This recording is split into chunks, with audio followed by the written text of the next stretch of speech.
আসসালামু আলাইকুম, কেমন আছেন সবাই? তো আমি কিন্তু আজকে আলু আর শালগম, টমেটো দিয়ে রুই মাছ দিয়ে রান্না করবো আমার ছেলের জন্য। তো প্রথমেই আমি মাছগুলোকে ভেজে নিচ্ছি, আর এদিকে আমি অর্ধেক শালগম আর একটা ছোট একটা আলু আমি কেটে এইভাবে ধুয়ে নিয়েছি।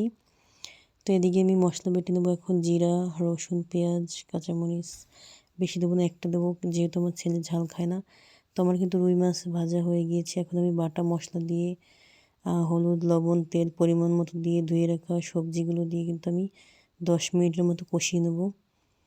এখানে কিন্তু আমি একটা শালগমের অর্ধেক দিয়েছি আর ছোটো একটা আলু দিয়েছি। যেহেতু আমার ছেলের জন্য রান্না করছি সেহেতু আমি বেশি রান্না করব না, অল্প করেই রান্না করব। তো আমি 10 মিনিটের মতো কষানো হয়ে গেলে কিন্তু আমি ঝোলের পানি দিয়ে উপরে আগে টমেটো দিয়ে দেবো। টমেটো দেওয়ার পরে দেখেন আমার কষানো হয়ে গিয়েছে, আমি এখন ঝোলের পানি দিয়েছি, এখন আমি টমেটো দেবো। তো এরপরে কিন্তু আমি ভাজা মাছ দিয়ে দেবো। দিয়ে আমি 15-20 মিনিটের মতো রান্না করে নিলেই কিন্তু আমার তরকারি রেডি। তো আমার রেসিপিটি ভালো লাগলে অবশ্যই লাইক, কমেন্ট আর শেয়ার করবেন। তো দেখেন আমার কিন্তু রান্না করা মাশাআল্লাহ হয়ে গিয়েছে। আমি বেশি ঝোল রাখিনি, মাখা মাখা রান্না করেছি। সবাই ভালো থাকবেন, আল্লাহ হাফেজ।